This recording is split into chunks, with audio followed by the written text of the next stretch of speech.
neefsashada iyo isdibcinta way isla socdaan. haddii aad isdibcisid si fiican ayaad u neefsanaysaa, haddaad si fiican u neefsatidna si fiican ayaad isku dibcinaysaa. sidaa daraaddeed isdibcinta iyo neefsashada qayb weyn oo foosha inay kuu sahlanaato ayay ka mid tahay. marka waxaad samaynaysaa ku dadaal mar walba xanuunka ku hayo isdibci,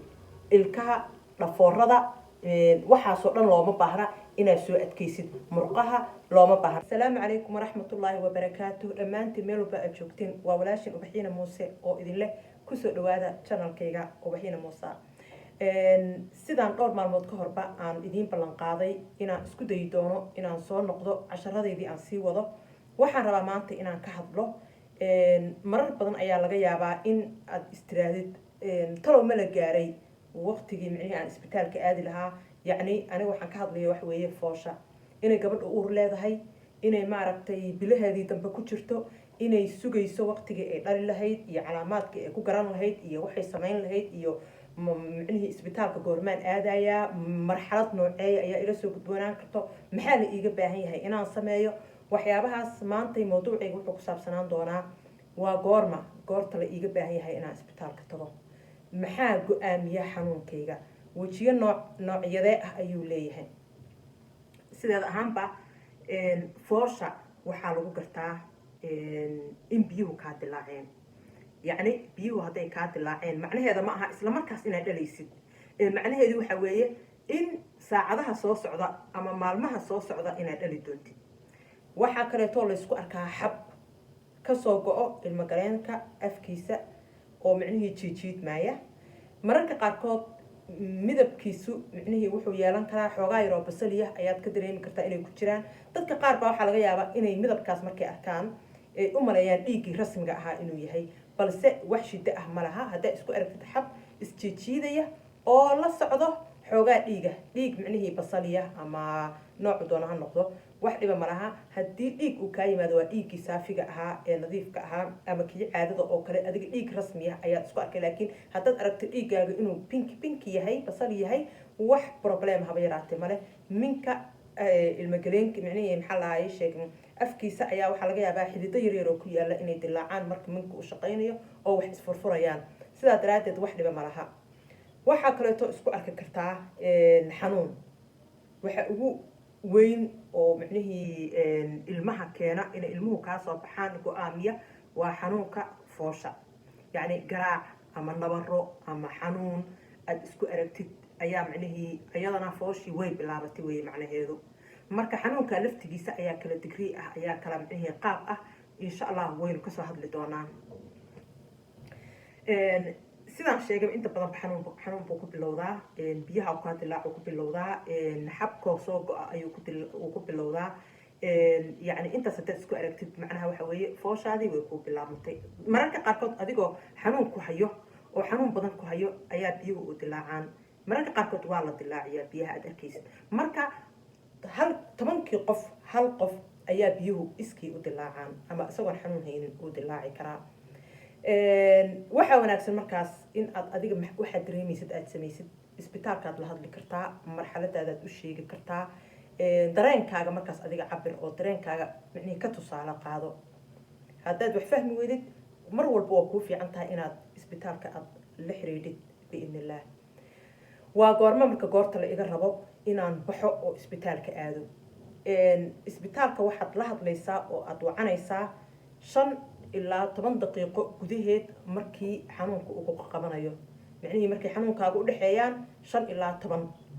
ilaa 10 daqiiqo markii lagu qabanayo waad u sii sheegi kartaa. laakiin marar badan baa waxaa jirto inay dadku is yiraahdaan alla xanuunkii xalay i qabtay ama xanuunkii maanta i qabtay xanuun la arkay ma aha, marbaa isbitaalka aadi lahaa. xanuunkaagu hadduu kala dheer yahay oo hal mar si macaan lagu qabto macnaheeda ma aha kii rasmiga ahaa inuu yahay. xanuunkaagu waa inuu joogto noqdo, waa inuu marba marka ka dambeysa soo gaabto, isku soo dhadhawaado. marka sidaa daraaddeed markii 3 ilaa 5 daqiiqo gudaheed, micnihii 3 ilaa 5 daqiiqo markii hal mar lagu qabanayo ama 10 daqiiqo 2-3 jeer lagu qabanayo, labadii saacadood oo ugu dambeysay si fiican oo macaan lagu qabanayo, hal waji uu leeyahay oo micnihii joogto lagu qabanayo. markaas isbitaalka adoo la sii hadlay marxaladaada u sii sheegay ama markaas bawacaya waad aadi kartaa. micnihii waa xaroon kartaa laakiin mar walba dhakhtaradaada umulisadaada meesha lagu soo qoray warqada lagugu soo qoray in aad lambarkaas soo wacato haddii fool ku qabato ayaad la xiriiraysaa biidni illah marka dhowr waxyaabood ayaan rabaa inaan hadda soo qaato oo kuu muhiim ah oo qayb ka ah fooshaada ama waxaa lagaaga baahan yahay inaad samaysid ama dareentid mar walba naftaada la kaasho naftaadu maxay rabtaa naftaydu ma inaan isbitaalka aaday rabtaa ma inaan fooshii sii socdo oo xoogaa yar gurigeyga sii joogaan rabaa mar walba dhakhtaradaada la kaashanaysaa fooshaada waxaa door ka ciyaara xanuunka ku hayo siduu yahay xanuunka laguu sheegayo waa kala weji weji markii ugu horreysay wuu kala dheerdheeraa joogto ma ahayn siduu doono u imanayay siduu doono u baxayay iskuma dhadhaweyn sakanaa lagu haynayay taas markii dambe oo isku duba dhacday weji kaluu yeelanayaa adba waa dareemaysaa inay isku qaab ahayn suu ku bilowda iyo siduu hadda marayo mar walba taasna micnihii dhegta uraarici qasab maaha xanuunkaaga inaad dhowrtid oo xanuunkaaga aad waardiyeysid danahaaga kaleetaad qabsanaysaa laakiin micnihii waxaan ka hadlayaa waxay tahay see ku garanayaa fooshii rasmiga ahayd inaan aniga ku guda jiro biyaha kaa dilaaca waad fiirinaysaa midab ma leeyahay ma nadiif baa hadduu midab leeyahay cunugii baa laga yaabaa inuu kaaga soo dhexaaray sidaa daraaddeed fiiro gaara u yeelo biyaha kaa dilaaca caruur horey ma usoo dhashay mise umaadan soo dhalin ayadana fooshaada door ayuu ka ciyaaraa gabadha ugubka ah iyo gabadha hooyada ilmaha badan dhashay isku fool ma aha ama ilmi labaad ama saddexaad ama afraad isku fool ma aha badanaa umulisooyinka waxay yidhahdaan ilmaha labaad ayaa ugu dhaqso badan oo kan saddexaad iyo kan afraad buu ka dhaqso badnaan karaa micnihii fiiro gaara oo loo yeeshay darteed ma laga yaabee allahu aclam laakiin dad badan baa isku raacay ilmaha labaad inuu ka dhaqso badan yahay kan koobaad iyo kan saddexaad iyo kan afraad laakiin qof walbaba ilmihiisa suu u kala fooshay iyo sida u kala qabatay waa kala duwan yihiin waxaa laga yaabaa foolba fooshii micnihii ku xigtay ama ka horreysay inaysan u ekayn sidaa daraaddeed haddaad tahay hooyo ilmo badan horey u dhashay fooshaadu sidii hore way kasoo gaabanaysaa waxaa kaleeto oo fiican inaad fiiro gaara u yeelatid isbitaalka intuu kuu jiro isbitaalka ma kaa fog yahay xoog ma kaaga fog yahay ma inaad sii dhawaatida u baahan tahay ayadana haddii ay saasoo kaleeto isbitaalka ay xoogaaga saacad iyo 2 saac iyo kuu jirto kaleeto ayadana maaragtay waxaa kuu fiican inaa maaragtay aad ka taxadirtid oo isbitaalka ayadana aad u sheegtid umulisada aad u sheegtid ama micnihii markaad wacanaysid oo foosha rasmiga ku haysa inaad sheegatid ayaa kuu fiican si in case kaala soo xarood lagu dhaho waa lagu jakimayaa inay maaragtay aad ku jirtid marxaladii hadduu isbitaalka kuu dhow yahayna wax dhiba male waa kuu dhow yahay ambalaasaa shaqeeyo haddii in case aad ka baqaysa inaad gurigaaga ku dhex dhishid shaqaalaha micnihii caafimaadka sida umulisadaadii dhakhtarkaagii iyo maaragtay nerskaagii iyo kuwii aad la xiriiri jirtay talooyin noocee ah ayay ku siiyeen talooyin fiican ma ka haysataa ayadana maaragtay mar walba ha isdhihin su-aal mar kasta oo gabdhaheena soomaaliyeed markii nala weydiiyo oo maaragtay ay na yiraahdaan umulisooyinka wax su-aala ma qabtaan ama macnihii xarumaha caafimaadka waxaan lasoo boodinaa may ma qabo su-aalahaaga weydiiso wax kastoo qalbigaaga ku jirto weydiiso waxaad ka helaysaa jawaab niyadda kuu dejiso oo ku kaafisa marka waxaa kaleeto door foolshaada ka ciyaari kara ama lagaaga baahan yahayba inaa maaragtay aad fiiro gaara u yeelatid xanuuno hore ma qabi jirtay ayadana markaas aad isbitaalka wacanayso waa usii sheegane marxaladahaaga o dhan micnihii intaa hadda aan soo sheegay waxaa fiican inaad dhug u yeelatid haddii ay ku qabtaan 4 shay aan soo wado aan ka hadli doono aadna ka horeyso micnihii uurkaagu uu ka horeeyo 37 oo 4 shay ay ku qabtaan waxaa muhiim ah inaa isbitaalka aad iyadana la xiriidho haddaad dhiig isku aragtid oo dhiig kaa furmo dhiig kaa dilaaco dhiigba haddaad isku aragtid isbitaalkaaga waco biyuhu hadday kaa dilaacaan oo biyuhu kaa furmaan isbitaalkaaga iyadana waco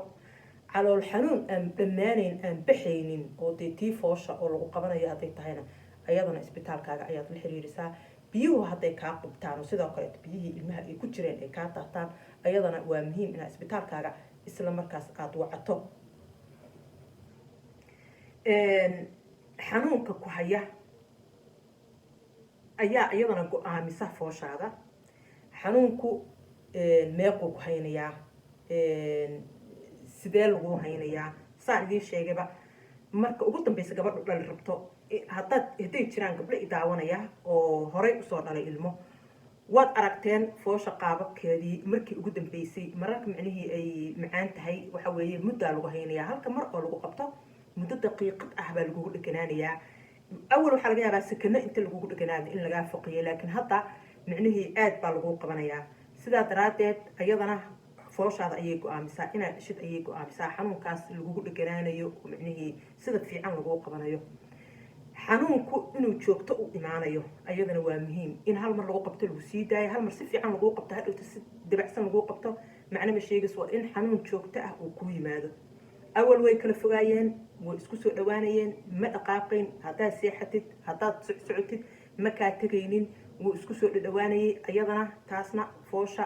micnihii qayb weyn ayay ka qaadataa markaas way kuu caddahay waqtiguu kuu imanayo iyo waqtiguu kaa go-ayo 3 ilaa 4 jeer ayuu ku qabanayaa 10 daqiiqada macnaha waxaad dareemaysaa in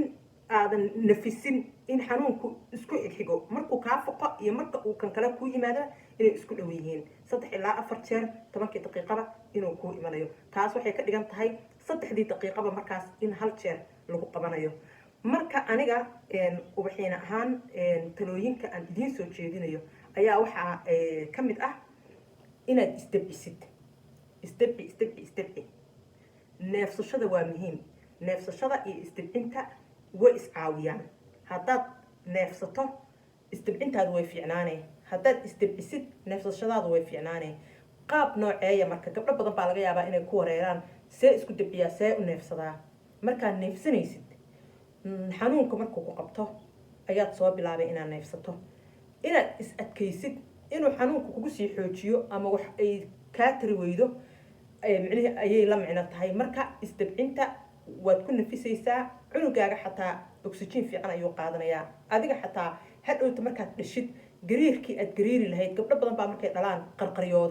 qarqaryadaas ma aha dhaxan inay hayso is adkayntii badnayd maanta is soo adkaynayeen ayaa micnihii jirkoodii wuxuu u samaynayaa inay gariiraan sidaa daraaddeed ila samee hadda inta aadan isbitaalka teginna training kusii qaado ee fooldiinka iyo foolshabowga uu ku hayo ee gurigaaga aad joogtid training kusii qaado see samaynaysaa afkaad isku qabanaysaa sankaad ka jiidaysaa neefta hadhowna afkaad kasoo tufaysaa sidan ayaad samaynaysaa adoo isdibcinaya oo garbaha raaracinaya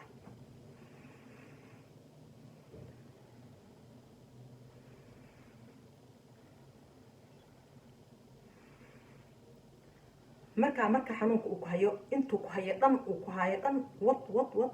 markuu kaa foqo isdabci adiga dhan iskala daadi sariirta haddaad ku jiiftid jirkaaga dhan sariirta ku dabci sariirta isku kala daadi isdabcintaas iyo neefsashadaas iyo adigoo degan markaa neefsanayso lagaagama baahna in aad boobsiisid sida caadiga aad u neefsan jirtay ayaad u neefsanaysaa hadda anagoon ogeynaa neefsanaa soo maaha markaa sidaas oo kale u neefsanay adiga oo xoogga saaraya waqtiga aad xanuunka uu ku hayo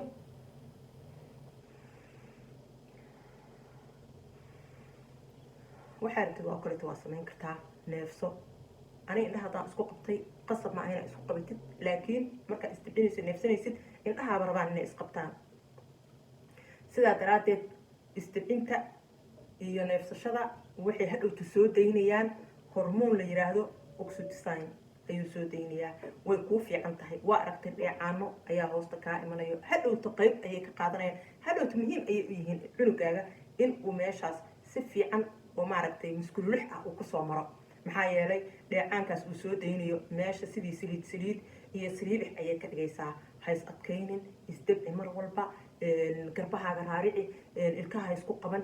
halkan ha isku xoojinin qalka ha isku waxaynin adiga dhan iskala tuur isdabci jirkaaga dabci murqahaaga sii daa waxaa kaleeto oo fiican in lagu masaajeeyo xaajigaaga ehelkaaga wixii markaas kula joogo meelaha ku xanuunayaan dhan training kusii samee inta maaragta fooldiinka ku hayo ee gurigaaga aad joogtid training sii samee xaajigaaga saa iyagu wixii gabdho waxaa jira nimankooda yani gacantooda ay dhibsanayaan oo gacanta nimanka waa aragto waa adag yihiin si waxaa laga yaabaa xooga inay ku micnihii kuu riiriixaan meel walba ku damqadaan waxa uu ku tarayo iyo dhibkuu kuu geysanaya ayaa laga yaabaa inaad dareentid inay badan tahay sidaa daraaddeed inta caadiga aad gurigaaga joogtid iisoo masaajee dheh sidan isdabci war maxaan ku dhahayo gacmahaaga dabci adiga dhan isdabci tartiib iigu waxee halkan ii riix lugaha ii riix gacmaha ii riix waxaasoo dhanba maaragtay soo samee oo training adii odaygaaga kusoo samee waxaad ku tiraahdaa xasuusi markaan maaragtay is adkeeyo inaan isdabciyo madaxaan halkaan ii riix inta ii riix meelahaan ii riix meel walba ii riix macnaha adiga ninkaaga waa isma horweyn doontiin adiga ninkaaga waa isku qasbanaan doontiin sidaa daraaddeed xiriirkiina soo wanaaji si micnihii hadhowta intaa isbitaalka ugu xanaaqi lahayd gurigaaga kusoo waxeeya haddaad doonto gurigaaga maaragtay ugu soo xanaaq laakiin adigana ha ka maaragtay daalin u sheeg wax odaygaaga ama qofkii ehelkaaga kuu joogo saa iigu riixi waxaa kaloo wanaagsan biyo qandaca inaad dhex gashid intaad micnihii xanuunada ku haayo gurigaaga joogto ama isbitaalka haddaad doontidba laakiin gurigaaga markaad joogtid xanuunka ku haayo ku dibcinaya ama quru kuu furfuraya waxaasoo dhan biyahaas dhexgal hana ilaawin inaad biyo is ag dhigtid qabow aad cabtid maxaa yeelay biyaha kulul markaa ku jirtid waa dhididaysaa dhidid kaa baxay adiga ma dareemi kartid waxaa laga yaabaa marka in dareero la-aan ama micnihii dheecaan la-aan ay kugu dhacdo sidaa daraaddeed biyo soo cab adigana is ag dhig biyaha qofna ha kuu dhawaado markaa biyaha gelaysid maadaama aa culus tahay saada meelaha ugu dhicdhicin shukumaan dhulka dhigo markaad kasoo bixaysid saysan lugta kuula sabiibixan jimicsiga waa kuu muhiim bilahaaga ugu dambeyso socsoco jimicso yooga samee haddaad rabtid socodkaas aad soconaysid jimicsigaas qayb wuxuu ka qaadanaya hurdadaadana qayb libaaxa waxay ka qaadanaya fooshaada waxaa la sameeyey baaritaankaas waxaa lagu ogaaday markii la socdo inaad hurdo macaan helaysid hurdo macaan markaa heshid gabadha xaamilada ah in hadhowto ay micnihii foosheedii saacadihii uu hayn jiray saacado ka yar uu haynaayo gabdhaha aan lugaynin markii la fiiriyo aan jimicsan aan socsoconin waxaa laga yaabaa haddii 10 saac ay foolan lahayd adiga inaad 8 saac foolatid markaad soo socotay oo aad seexatay sidaa daraaddeed qofka hurdada fiican hela waa hadhowto qayb libaax ayay ka qaadanaysaa hurdadiisa fooshiisaan ka wadaa sidaa daraaddeed waa kuu muhiim socodka jimicsigaas waxyaabahaasoo dhan oo jimicsi ku saabsan hurdadaada qayb libaax ayay ka qaadanaysaa hurdadana fooshaada ayay qayb libaax ka qaadanaysaa sidaa daraaddeed waa kuu muhiim inaad hurdo fiican aad heshid gabadha xanuunka markuu ku bilowdo waxaa laga yaabaa xanuunkii oo kale dheer in ay shoog ku dhaco oo ama micnihii ay welwel ku dhaco ama stress ku dhaco ay seexanin oo maanta dhan harjado socoto ay sansal dhulka dhigin ay walwasho seexo inta xanuunkaaga kala fogfog yahay naso markaad nasatid aad aragtid in jirkaaga nastayna ka xadaartid howlahaaga qabso wixii kaa dayacan qabso tala kalena waa idin siinayaa dadkeena Sweden ku nool isbitaalada qofkii kula socdo hadduu ahaan lahaa xaajiga hadduu ahaan lahaa ehelka kale cunto lagama siiyo sidaa daraaddeed cuntadiina sii diyaarsada ayaama ka hor ama maalmo ka hor ama maanta oo kaleeto markii aad dareentid inay maarata xaaladda ish ahayn cunto kusii qaata bahladiina alaabta markaa isbitaalka aad u qaadan doontiina sii diyaarsada boorsadaada kusii diyaarso maxaa la yidhahdaa cadaygaaga kabahaaga dacaska aad ku dhex joogi doontid meesha waxaad sii diyaarsataa haddaa kaamaro wadatid telefoonkaaga maaragtay jaajarkiisa wax alaali waxaa u baahan tahay xagga isdhihist waa u baahan tahay dhar tiro badan uma baahnid gabadha dharkay ku tagto hooyadu dharkay ku tagto hadhowtana way kula soo noqonaysaa dhar shaarar gulisyada u furan ayaa meesha yaalla teeda kale waxaa muhiim ah hadhow markaa cunuga dhashiin xabadkiina geliya kulaylka uu kaa helayo ayaa wax walba ka muhiimsan naxariista jacaylka isku soo dhawaanshaha adii cunugaaga aad kala helaysiin qayb libaax waxay ka qaadanaysaa naasahaagu inay caana yeeshaan sidaa daraaddeed waa kuu muhiim cunugaaga waa u muhiim caraftaada dhididkaaga haddaa maanta dhan fooranaysid dhididkaaga wax khatara ma ahan dhididkaaga wuu jeclaanayaa cunugaaga hooyadiisu ku garanayaa inay tahay qofkani xabadka geliya ilmaha ayagoon dhar iyo waxba aynaan idiin kala dhexaynin geliya sidaa daraaddeed waxaan rajaynayaa inaad ka faa'iidaysateen maantay casharkayga waxaan idin leeyahay asalaamu calaykum waraxmatullaahi wabarakaatu